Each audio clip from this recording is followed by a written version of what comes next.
یہ ایک ایسا نام ہے جو تاریخ کے اوراق میں سنہرے حروف سے لکھا گیا۔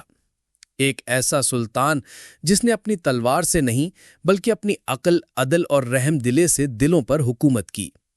یہ کہانی ہے اورحان غازی کی۔ عثمان غازی کا بیٹا، سلطنت عثمانیہ کا پہلا باقاعدہ بادشاہ۔ آئیے اس کے سفر عظمت پر چلتے ہیں جو ایشیا سے یورپ تک پھیل گیا۔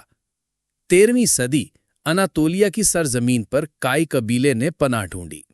ارطغرل غازی نے سیلجوکیوں کی مدد کی اور بدلے میں کائی قبیلہ سوگت میں آباد ہوا۔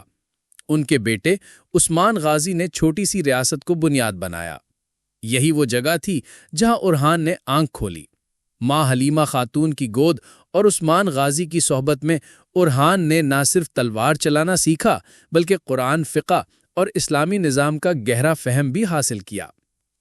1326 عیسوی عثمان غازی نے دنیا کو الوداع کہا۔ ان کے بعد اورحان کو قبیلے کا سردار چنا گیا، مگر یہ صرف سرداری نہ تھی، یہ ایک سلطنت کا آغاز تھا۔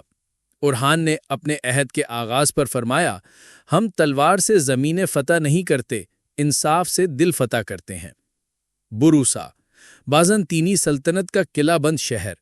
اورحان نے شہر کا محاصرہ کیا، لیکن وہ خون ریزی کے بغیر فتح چاہتے تھے۔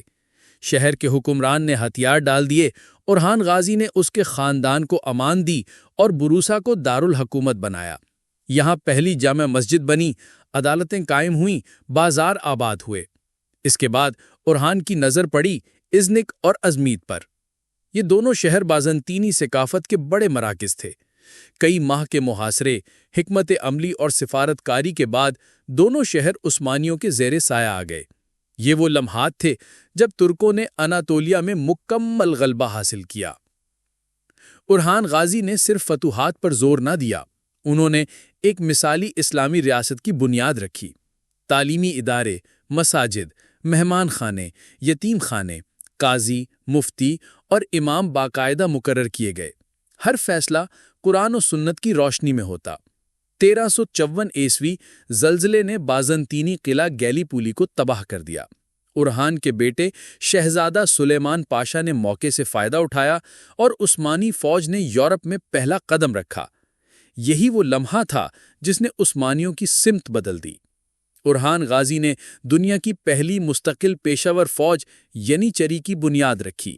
ہر سپاہی باقاعدہ تنخواہ پاتا، جنگی تربیت لیتا اور اسلام سے محبت رکھتا۔ دیوانی نظام، وزراء، مشیر، خزانہ، محکمہ پولیس، ہر شعبہ باقاعدہ تشکیل پایا۔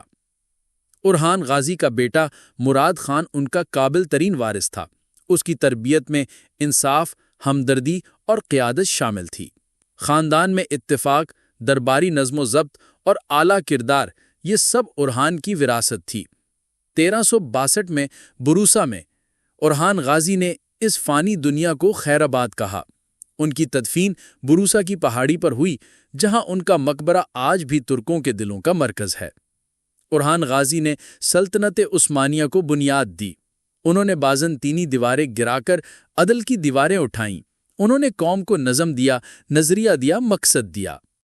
آج جب ہم سلطنت عثمانیہ کی بلندیوں کو دیکھتے ہیں تو اس کا پہلا پتھر ہمیں اورحان غازی کے ہاتھ میں نظر آتا ہے۔ وہ نہ صرف فاتح تھے بلکہ ایک سچا سلطان، ایک عادل حکمران اور ایک مثالی مسلمان۔